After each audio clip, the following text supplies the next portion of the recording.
இல்லாமல் தமிழ்நாடு காங்கிரஸ் கமிட்டி தலைவர் மதிப்பிற்கும் மரியாதைக்குரிய செல்லப்பிறந்தையை சாரை பற்றி அவர் ஒரு கிரிமினலு ரவுடி, அவர் ஒரு ஹிஸ்ட்ரி ஷீட்டர் அப்படிங்கிறத அக்யூசேஷன் போட்டாங்க. ஹிஸ்ட்ரி ஷீட்டர்னால் ரெகுலராக ட்ரபிள் மேக்கர், போலீஸில் தூக்கி உள்ளே வைக்கிறவர். அவர் ஒரு ஆக்டிவிஸ்டாக இருந்தவர். அவர் பட்டியலிட்ட சமுதாயத்துக்கு ரொம்ப பாடுபட்டவர்.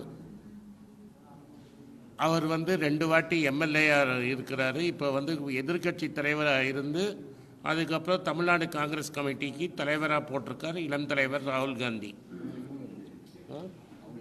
இன்ட்ரடியூஸ் பண்ண இதை நான் என்ன சொல்ல வர வைக்கிறேன்னா, இது மாதிரி ரவுடிங்க, ஹிஸ்ட்ரி ஷீட்டருக்கு தலைவர் பதவி கொடுத்து பிரதமர்கிட்ட தெய்வப்பிரவிகிட்ட கொண்டு போய் இன்ட்ரடியூஸ் பண்ணுறது அண்ணாமலை பண்ணுற வேலை. ஆருத்ரா ஸ்கேமாக இருக்கட்டும், அவரோட நண்பர் பிருத்வியாக இருக்கட்டும், தங்க ஸ்மகிள் பண்ணுறதா இருக்கட்டும், ஆருத்ரா ஸ்கேமாக இருக்கட்டும், இது எல்லாமே மயிலாப்பூர் பெனிஃபிட் ஃபண்டில் நடந்த விஷயம்லாம் உங்களுக்கு தெரியும். இவங்கள மாதிரி ஆட்களை பிஜேபியில் சேர்க்கறது பிஜேபியோட வேலையாக இருக்குமே தவிர தமிழ்நாடு காங்கிரஸில் இவ்வளோ பெரிய கொள்ளையோ கிரிமினலோ நாங்கள் என்றைக்குமே சேர்த்தது கிடையாது.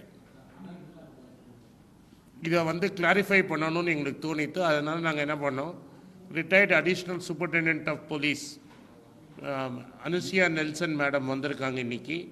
அவங்க எல்லாருக்கும் அவங்கள தெரியும். அதனால தான் இவங்களை கூப்பிட்டோம். ராஜீவ்காந்தி படுகொலையும் போது அந்த சைனில் இருந்து அவங்க இன்ஜியர் ஆகி ஒரு கையிலே பட்டு அவங்க வாழ்க்கையை டேமேஜ் ஆகிடுச்சு. டெரரிசமை நேராக பார்த்தவங்க, ஒரு sincere and straight forward officer, 37 வருஷம் சர்வீஸ்க்கு அப்புறம் ரிட்டையர் ஆனவங்க. அவங்கள கிளாரிஃபை பண்ண சொல்ல போகிறோம். இது மாதிரி யாராவது அந்த ஏரியா, அவர் ஸ்ரீபெரும்புதூர் ஏரியா தான் அவர், அங்கே யார் பேரில் சார்ட் ஷீட்டோ ஹிஸ்ட்ரி ஷீட்டர் எல்லாமே மேடமுக்கு தெரிஞ்சிருக்கும். அதை பற்றி கிளாரிஃபை பண்ணுறதுக்கு உங்கள்கிட்ட அவங்க பேச போகிறாங்க. இது மாதிரி பொறுப்பில்லாத பேசுறது. முந்தா நேற்று குஷ்பு ஒரு ஸ்டேட்மெண்ட் கொடுத்தாங்க, அண்ணாமலை ஒரு ஸ்டேட்மெண்ட் கொடுக்குறாரு. நான் திரும்பி சொல்கிறோம், தமிழக மக்கள்கிட்டேருந்து Mylapore benefit fund, Aarudhra gold scam, இப்போ பிருத்வி ஸ்மகிள் பண்ண தங்கம், இது மாதிரி பணத்தை ரைஸ் பண்ணி இதை வச்சு தான் அவங்க அரசியல் பண்ணியிருக்காங்கங்கிறது கிளியராக மக்களுக்கு புரிஞ்சிருச்சு. ஒரு ஆள் ஆக்சிடெண்ட்டாக, ஒரு ஆளை நீங்கள் சேர்த்தா ஆக்சிடெண்ட்டாக இருக்கலாம். திரும்பி நீங்கள் 3 பெரிய இன்சிடெண்ட்டில் பிஜேபி சேர்ந்த நபர்கள் பேர் வருதுங்கிறது ரொம்ப வருத்தத்துக்கு இருக்குது. ஒரு நேஷ்னல் பார்ட்டிங்கிறது இது மாதிரி ஆட்களை உள்ளே சேர்த்துக்கிட்டு அரசியல் பண்ணுறது, அரசியல் ஸ்டாண்டர்டையே குறைக்கிறது. இந்த நாட்டில் பெரிய அரசியல், தமிழில் பெரிய லீடர்ஸ்லாம் வந்த ஊர். எந்த கட்சியிலையுமே எங்களுக்கு நிறைய கட்சியோட எதிர்ப்பு இருந்திருக்கு, கூட்டணியே இருந்திருக்கு. எந்த கட்சியிலையும் தமிழ்நாட்டோட 120 வருஷம் வரலாறுல எந்த கட்சியிலையும் இது மாதிரி மோசமான ஆட்களை பிரமுகராக போட்டதே கிடையாது. இதை நாங்கள் கேள்வி கேட்டோன்னா உடனே எங்கள் தலைவர் ஒரு ஹிஸ்ட்ரி ஷீட்டர் அப்படின்னு தவறாக சொல்கிறாங்க. ஸோ எங்களுக்கு கிளாரிஃபிகேஷன் கொடுக்கறதுக்கு மேடம் இங்கே வந்திருக்காங்க. இதுக்கப்புறம் ஏதாவது கேள்வினா மேடம் பதில் சொல்லுவாங்க. மேடம்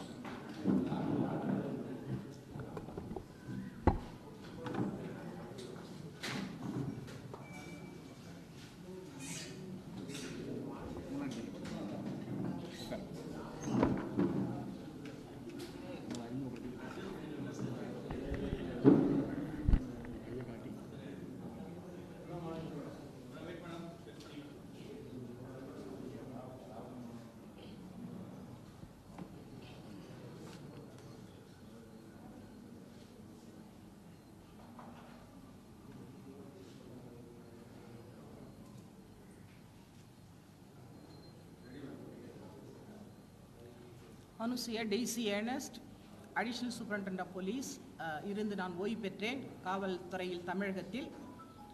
இன்றைக்கு நமது BJP Tamil Nadu Congress BJP leader in Tamil Nadu அவர் சொல்கிறார், அண்ணாமலை சார் சொல்கிறாங்க, எங்களுடைய காங்கிரஸ் தமிழ்நாடு காங்கிரஸ் கட்சியினுடைய தலைவர் செல்வ பெருந்தகை சார் அவர்கள் சொல்கிறாங்க ரவுடின்னு சொல்கிறாங்க. அந்த ரவுடி அப்படின்னு சொல்கிறதுக்கு அவர்கிட்ட என்ன வந்து இன்க்ரீடியன்ஸ் இருக்குது, என்ன ஆதாரம் இருக்குது? இப்போ வந்து என்ன அவர் பேரில் ஹிஸ்ட்ரி ஷீட்டர்னு சொல்கிறாரு. ஹிஸ்ட்ரி ஷீட்டர்னால் யாருன்னு தெரியுமா இவருக்கு? இவர் வந்து ஒரு ஐபிஎஸ் ஆஃபீஸர். இன்றைக்கு வந்துட்டு தமிழ்நாடு காங்கிரஸ் கட்சியினுடைய தலைவர். அவர் வந்துட்டு ஒரு எம்எல்ஏ. இன்றைக்கு வந்துட்டு தேர்தல் ஆணையத்தால் ஒரு கான்விக்ட், ஒரு குற்றவாளியை தேர்தல் ஆணையத்தில் வந்துட்டு அவர் அஃபிடவிட் ஃபைல் பண்ணும்போது அவருக்கு தண்டனை இருந்துச்சு, ஹிஸ்ட்ரி ஷீட் இருந்துச்சு. இல்லை ரவுடி அப்படின்னா அவங்களுக்கெல்லாம் வந்துட்டு சீட் கொடுக்குறாங்களா? இப்போ எம்எல்ஏ சீட் கொடுத்து உடனே வந்து மக்கள் வந்து அவரை தேர்ந்தெடுக்கிறாங்களா? இன்றைக்கு 3 முறை வந்துட்டு அவர் வந்துட்டு தேர்தலில் நின்றுக்கிறாரு.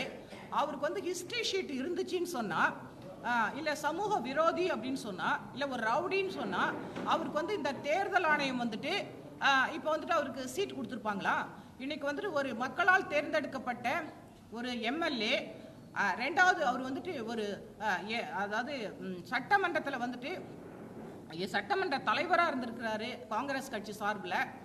இன்றைக்கு வந்துட்டு எங்கள் காங்கிரஸ் கட்சியில் எங்களுடைய தலைவர் கார்கே ஐயாவும் எங்களுடைய ராகுல் காந்தி எங்கள் தலைவரும் ஒரு நல்ல தலைவர் வேணும், இந்த காங்கிரஸ் கட்சியை தூக்கி நிறுத்துவதற்கு ஒரு நல்ல தலைவர் வேண்டும் என்று ஒரு பட்டியலின சமூகத்தை சேர்ந்த ஒருவரை தேர்வு செய்து இன்றைக்கு வந்து காங்கிரஸ் கட்சியினுடைய தலைவராக வைத்திருக்கிறார்கள்.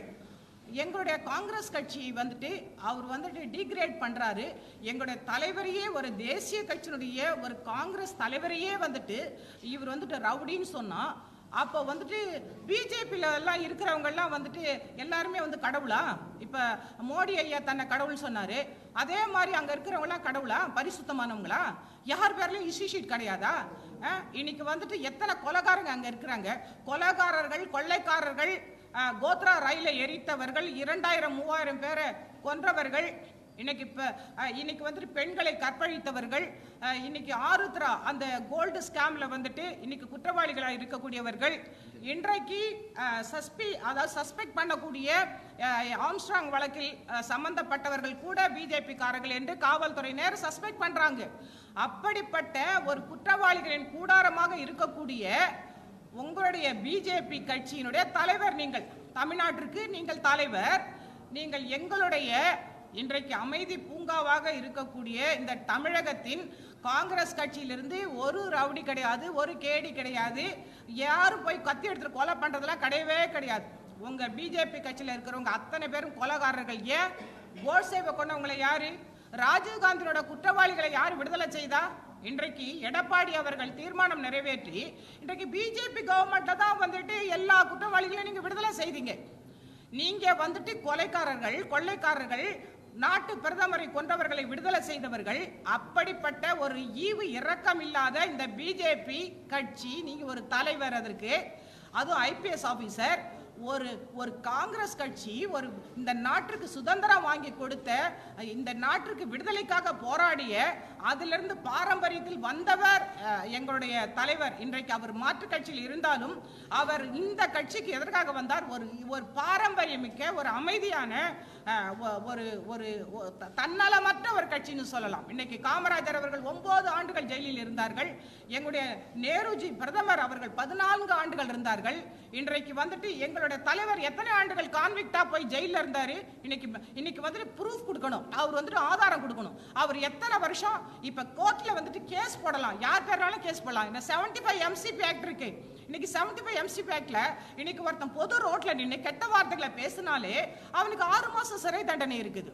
ஆனா அவனுக்கு கூட ஒரு 3 முறை வந்துட்டு அவன் அந்த தவறு செய்து கன்விக்ஷன் ஆனா அவனுக்கு ஒரு ஹிஸ்ட்ரி ஷீட் ஓபன் பண்ணலாம், அவனுக்கு பேர் தான் ஹிஸ்ட்ரி ஷீட்டர். இப்ப எங்களுடைய தலைவர் வந்துட்டு சமூக விரோதியா, இல்ல கத்தி எடுத்து எங்காச்சும் சுத்தினாரா, இல்ல வந்துட்டு யாரையாச்சும் கொலை பண்ணினாரா, இல்ல அவர் பேர்ல ஏதாவது கோர்ட்ல நீதிமன்றத்துல அவருக்கு தண்டனை கொடுத்திருக்கிறாங்களா? எதுவுமே இல்லாத அவரை போய் ஒரு ஹிஸ்ட்ரி ஷீட்டர் அப்படி சொல்றீங்க, ஒரு ரவுடின்னு சொல்றீங்க.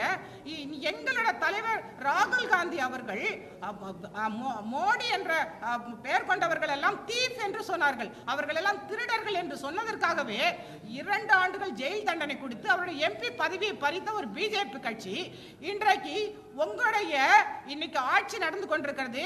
இன்னைக்கு மோடி அவர்கள் என்ன பதில் சொல்ல போகிறார்கள்? இன்றைக்கு ஒரு பொறுப்பற்ற, ஒரு ஐபிஎஸ் ஆபீசரா இருந்து வந்தவர் ஒரு ரவுடி என்று இன்னொரு தலைவரை பார்த்து சொன்னால் அவருக்கு என்ன தண்டனை கொடுப்பது? ஈவன் எஸ்சி எஸ்டி பிரிவில் கூட அவர் மேல வழக்கு பதிவு செய்யலாம். ஒரு எஸ்சி எஸ்டி அந்த பட்டியலின சமுதாயம், ஒரு தலித் லீடர், அவரை போயிட்டு நீங்க ஒரு உயர்ந்த ஜாதின்னு சொல்லிக்கிறீங்க. நீங்க போய் இன்னைக்கு அவதூறா பேசுனீங்கன்னா உங்க மேல எஸ்சி எஸ்டி ஆக்ட் வந்து வழக்கு தொடருவாங்கன்னு தெரியாத உங்களுக்கு ஐபிஎஸ் ஆபீசர்? உங்களுக்கு தெரியாத உங்க மேல வழக்கு தொடருவோம்னு சொல்லிட்டு எங்க தலைவருக்கு நீங்க காம்பன்சேஷன் கொடுக்கணும்னு உங்களுக்கு தெரியாதா?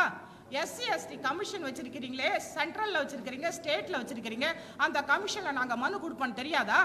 இன்றைக்கு வந்து சட்டமே தெரியாத ஒரு அண்ணாமலை சார், நீங்க ஒரு ஐபிஎஸ் ஆபீசர், இன்றைக்கு வந்துட்டு ஒரு தலைவர், ஒரு எஸ்சி எஸ்டி பிரிவை சார்ந்த ஒரு மாபெரும் ஒரு தேசிய இந்த நாட்டை ஆண்ட, இந்த நாட்டிற்கு சுதந்திரம் வாங்கி கொடுத்த ஒரு காங்கிரஸ் கட்சியினுடைய தமிழக தலைவரை நீங்கள் அவதூறாக பேசியதற்கு பகிரங்க மன்னிப்பு கேட்க வேண்டும்.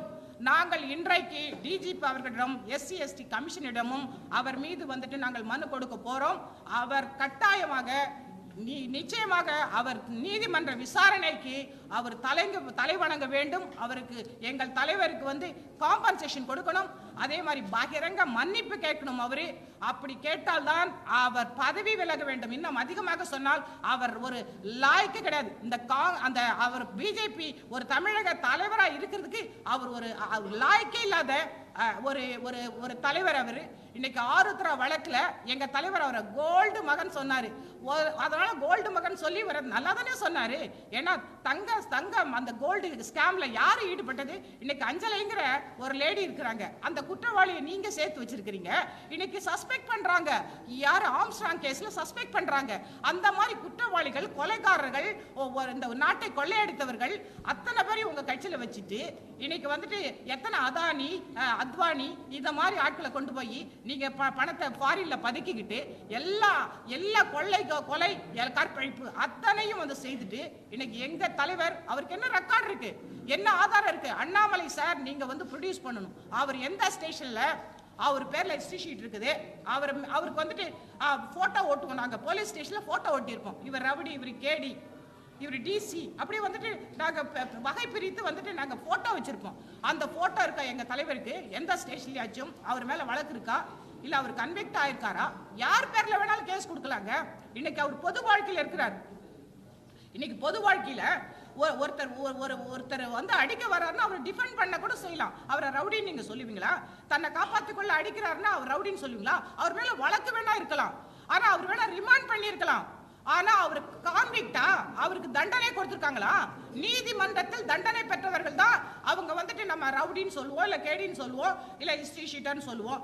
ஒண்ணுமே இல்லாத ஒரு அப்பழுக்கற்ற எங்க தலைவரை, எங்களோட காங்கிரஸ் கட்சியை, எங்களோட காங்கிரஸ் தலைவரை, ஒரு பட்டியலின தலைவரை அவமானப்படுத்த வேண்டும் என்பதற்காக, உங்களுடைய கொலை கொள்ளைகளை பற்றி அவர் பேசிக்கொண்டு இருப்பதால் அவரை அவமானப்படுத்த வேண்டும் என்பதற்காக இன்றைக்கு நீங்கள் என்றைக்கோப்பட்ட ஒரு சிறு சிறு வழக்குகளை வைத்துக்கொண்டு அவரை நீங்கள் பேசுகிறீர்கள்.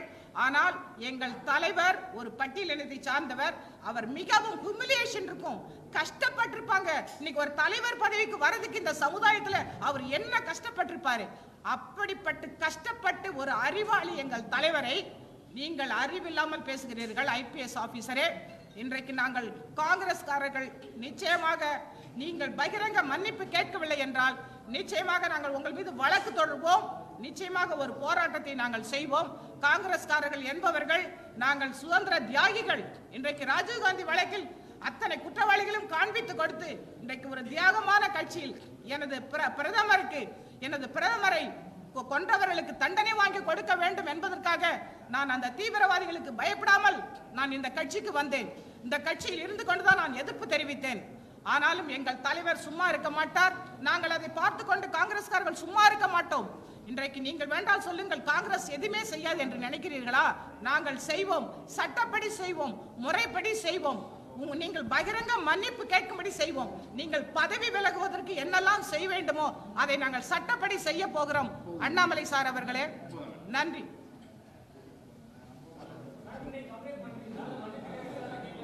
எங்க தலைவர் அனுமதியோடு இப்ப நாங்க கம்ப்ளைண்ட் பண்ண போறோம். டிஜிபிக்கு மனு கொடுப்போம், எஸ்சி எஸ்டி கமிஷன், ஈவன் சென்ட்ரலுக்கு மனு கொடுப்போம். எல்லா இடத்துலயும் நாங்க even human rights commission humiliation கொடுப்போம். எல்லா இடத்துலயும் நாங்க மனு கொடுப்போம். நிச்சயமாக அண்ணாமலை அவர்கள் நீதிமன்றத்தால் தண்டிக்கப்பட வேண்டும். பொது மன்னிப்பு கேட்டால் ஒழிய அவர் பதவியில் இருக்கவே முடியாது. அவர் பதவி விலகும் வரை நாங்கள் நிச்சயமாக அவருக்கு எதிர்ப்பாக நாங்கள் சட்டப்படி நடவடிக்கை எடுப்போம்.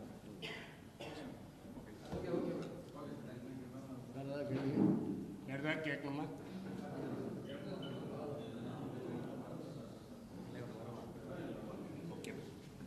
தலைவர் 10 நிமிஷத்தில் வந்துடுவாங்க. தலைவர் 10 நிமிஷத்தில் வந்துடுவாங்க.